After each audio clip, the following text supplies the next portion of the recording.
Well, hello, boys and girls. How are you? Are you having a good day today? I am having a great day. I always tell you, very rarely do I have a bad day. Anyways, here we are to do another science lesson. And just in case that you forgot, or if you are new, I doubt it, but my name is Mr. Broussard, and we always do science together.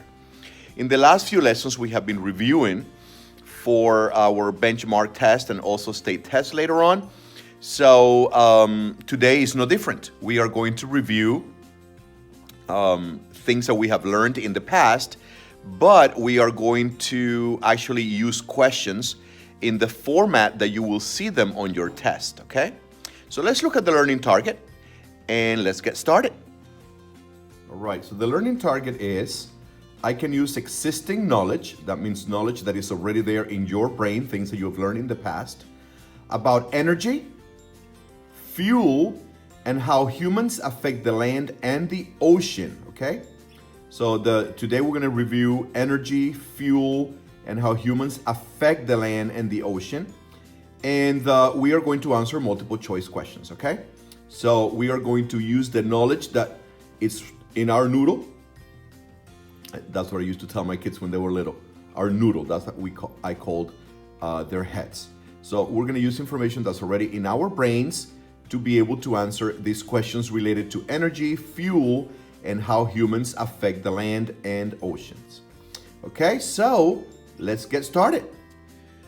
Oh, before we get into the questions, I would like you to watch a video to refresh your memory, to make sure that you know exactly what it is that we're going to talk about.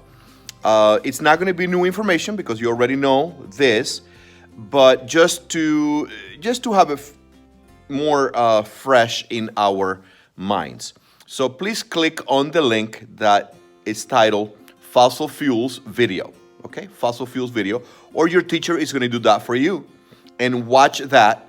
Okay, and then when we finish with that, we'll start with the questions. Okay.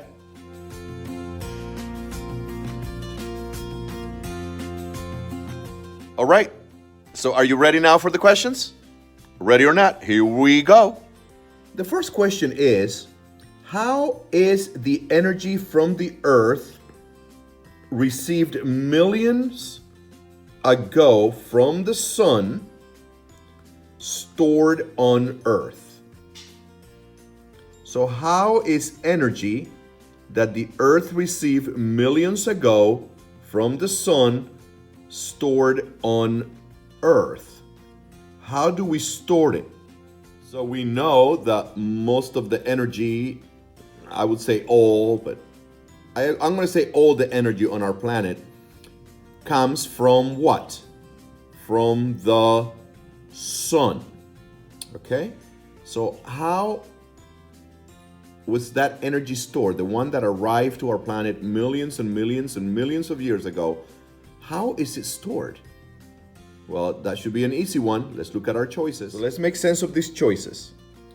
As heat, as fossil fuels, in the air, or in the oceans. So how is that energy stored? How is it kept? It was kept there for all these years. How? Well, it cannot be in the air. I guess the oceans. Inside the oceans we have, yes, energy stored, but not in the actual water. And heat. Well, if we were storing it as heat, the Earth would be so extremely hot. So the only one that makes the most sense is as fossil fuels. That's how the energy is stored, as fossil fuels. Remember, we read the question a couple of times. We create a mental movie in our head of what's happening, and then we look at the choices and make sense using the information that we already have in our brains, okay? Remember that. Don't rush. Let's look at another question. This is one of those super easy questions that we don't really have to think about it too much. We don't get many of these questions, but let's get this one just to make sure that we know the name. So it says, which rock is used as fuel to burn and produce heat? Okay, so sandstone, marble, granite, coal. Okay, so which rock is used as a fuel to produce heat? When we burn it, it produces heat. So this is something that we have to know. It's not something to really, well, we could. I mean, if you've seen marble, we know that we don't burn marble. And I don't know if you know granite is what we use for countertops. We don't burn it either. And sandstone. So the only choice here is coal. It looks like this. Coal looks like that, sort of like charcoal. But don't get it confused, it's not the same thing. It's a rock, it's a fossil fuel, and it looks like that. This question is a little bit like one that we already did, but I want to show you one that has the not here. Okay, so let's see. The sun's energy is not stored in which of these substances? So it's not asking you where is the sun's energy stored, but the sun's energy is not stored in which of these substances. So if you find one where the sun's energy is stored, then that's not it, because the sun's energy is not stored in one of these. Well, we know that it is stored in coal. And we know that it is stored in natural gas. When we did our lesson back then, said that natural gas is a fossil fuel. And oil, not the type that we cook with, but the oil that we make gasoline from. That's also a fossil fuel, so that's energy from the sun. So it is the soil. So energy from the sun is not stored in the soil. So the soil does not store energy from the sun. Only fossil fuels. Here is another one of those not questions. Okay, so we have to be very careful with these ones. So which substance is not an example of a fossil fuel? Okay, so which substance is not an example of a fossil fuel? So not a fossil fuel. So we know coal is. Iron is like gold, like diamonds. Okay, that's not a fossil fuel. Natural gas is a fossil fuel. Oil is a fossil fuel. So the one that is not a fossil fuel is iron. Iron is not a fossil fuel. The other three are. All right, let's go to our next question. I hope that you're taking notes and that you are having your brain juices flowing and thinking. Ooh, I really like this question. Look, a student makes a list of resources and how they are used by humans. So resources used by humans. Over here we have solar energy is used by solar panels to produce electricity. Gasoline is used in cars for transportation. Okay, so we have solar energy, gasoline. Coal is used to produce electricity, and wood is used to build houses and make paper. So let's see what this question is going to ask us. Which resources are non-renewable?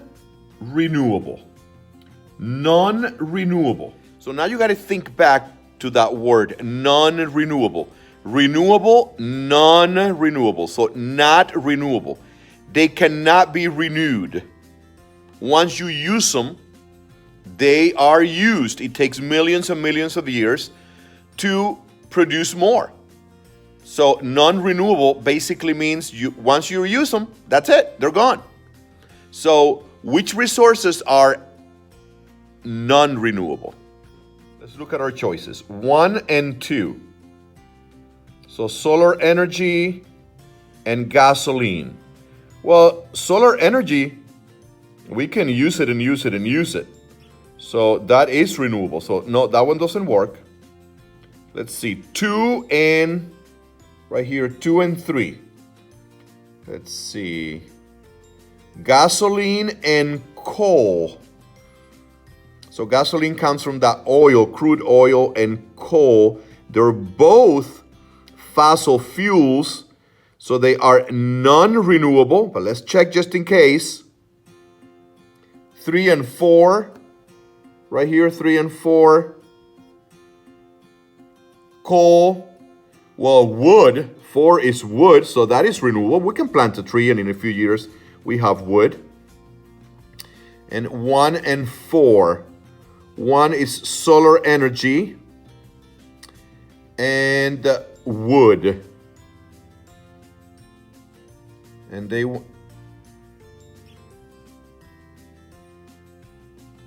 so we want to know which resources are non-renewable. We cannot renew them. So the only choice here is 2 and 3. Because gasoline cannot be renewed. Once we use it up, it's gone. And coal cannot be renewed. Once we use up all the coal on our planet, that's it. We have to wait millions of years for more to be formed. So the choice is right here. 2 and 3 are non-renewable. This is going to be the last question. So it says oil, which is a fossil fuel, can spill. Remember, we did lessons about oil spills during the many steps humans use to gather it from deep under Earth's surface. Spilled oil floats on the surface of water and harms sea organisms. So we got to create that mental picture. Oil goes to the surface of the water, as you can see right here, right? The oil goes to the surface. So let's see what the question is asking. What do oil spills show about human energy processes, okay? So human energy processes require sea organisms. Well, that's not what that shows, that the oil spilled. It doesn't. It's in the ocean, but it doesn't require ocean organisms. Human energy processes only use renewable resources. Well, we know that oil is not renewable, okay? Human energy processes affect the environment. Well, if the oil is there in the water, fish live there, plants live there, I'm sure they're being affected. Let's look at the last one to see. Human energy processes only use fossil fuels.